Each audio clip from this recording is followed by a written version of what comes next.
Hello बच्चों, आज हम बसंत भाग 3 के चौथे चैप्टर को पढ़ेंगे जिसका शीर्षक है दीवानों की हस्ती। यह पाठ एक कविता है जिसे लिखा है सुप्रसिद्ध कवि भगवती चरण वर्मा जी ने। भगवती चरण वर्मा हिंदी साहित्य के बड़े ही प्रसिद्ध रचनाकार रहे हैं। इनका जन्म 30 अगस्त 1903 में उन्नाव जिला उत्तर प्रदेश में हुआ था एवं मृत्यु 5 अक्टूबर 1981 में हुई थी।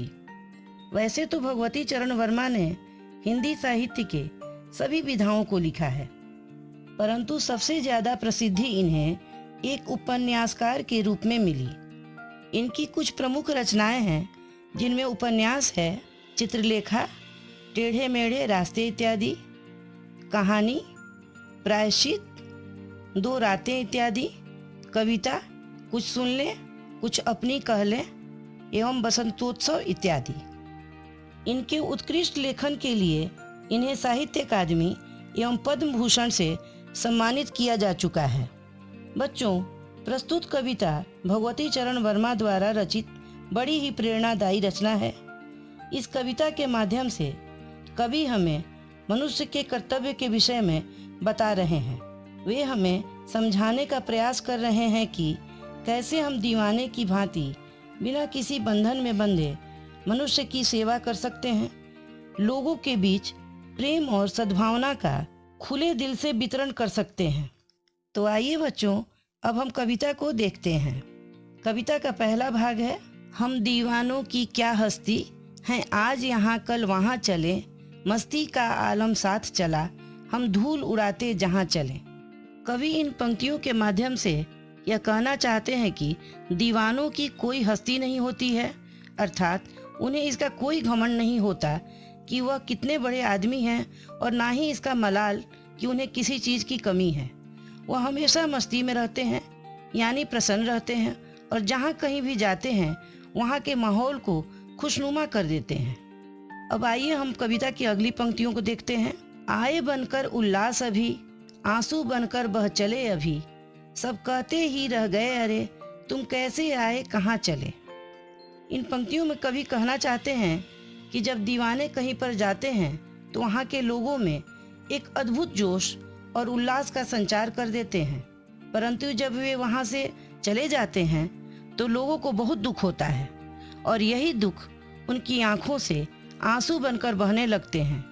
लोग उसके चले जाने का अफसोस करते हुए कहते हैं कि तुमने कैसे हमारे बीच आकर हमें खुश रहने की सीख प्रदान की, और अब हमें रोते हुए छोड़ कहाँ चले।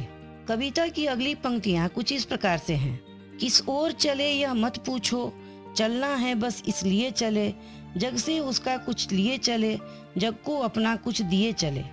कवि यहाँ यह कहना चाहते हैं कि दीवाने का काम होता है चलते रहना। दिशा कोई भी हो, चलते रहने का नाम ही जिंदगी है। जो असली दीवाने होते हैं वो हमेशा संसार से कुछ लेते रहते हैं और बदले में उसे अपना कुछ देते रहते हैं। यहाँ कवि दीवानों को माध्यम बनाकर हमें जीवन के यथार्थ से परिचय करवा रहे हैं कि जीवन चलने का नाम है। हमें निरंतर चलते रहना चाहिए। इस संसार में हमारा अपना कुछ नहीं है, जो है इसी संसार से मिला है और उसे यहीं छोड़ जाना है। आगे की पंक्तियाँ कुछ इस प्रकार से हैं। दो बात कही दो बात सुनी, कुछ हंसे और फिर कुछ रोए, छक्कर सुख दुख के घूंटों को हम एक भाव से पिए चले।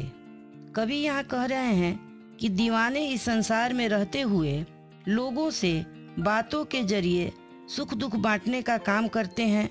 वे सुख में हंसते हैं और दुख में रोते हैं, यानी सुख और दुख दोनों में समान भाव से रहते हैं, क्योंकि ये दोनों स्थितियाँ एक ही सिक्के के दो पहलू हैं। हम दुख के बिना सुख का अनुभव नहीं कर सकते, ना ही सुख के बिना दुख का। कवि आगे लिखते हैं, हम भिखमंगों की दुनिया में स्वच्छंद लुटाकर प्यार चले, हम एक निशानी सिर पर ले असफलता का भार चले। कवि ने इस दुनिया को भिखमंगों की दुनिया कही है, यानी यहाँ के लोग एक दूसरे से प्रेम नहीं करते। ये लोग प्रेम के मामले में बहुत ही गरीब हैं। यह बस भिखमंगों की तरह सबसे मांगते रहते हैं, देते कुछ नहीं।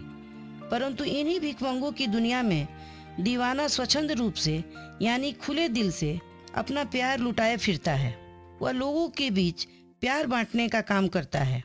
कई बार दीवाने को अपने जीवन में असफलता का स्वाद भी चखना पड़ता है, लेकिन इस असफलता का दोष वह कभी भी किसी दूसरे पर नहीं डालता, बल्कि इस असफलता का बोझ वह अपने ही हृदय पर लिए फिरता है। अब हम कविता के अंतिम हिस्से को देखते हैं। अब अपना और पराया क्या, आबाद रहे रुकने वाले, हम स्वयं बंधे थे और स्वयं हम अपने बंधन तोड़ चले। कवि दीवानों के स्वभाव की विशेषता बताते हुए कहते हैं कि अब उनके लिए दुनिया में कोई भी अपना या पराया नहीं है। वैसे लोगों को जिन्होंने अपनी मंजिल प्राप्त कर ली है, उनको दीवाने ने सुखी और आबाद रहने का आशीर्वाद दिया है। वे स्वयं किसी के बंधन में बंधना नहीं चाहते, इसलिए उन्होंने अपने सारे सांसारिक बंधनों को तोड़कर स्वयं को बंधन मुक्त कर लिया है और जीवन के सफर में आगे बढ़ते जा रहे हैं। वे निरंतर चलते रहने में ही खुश एवं संतुष्ट हैं। बच्चों, कविता यहीं समाप्त हो जाती है।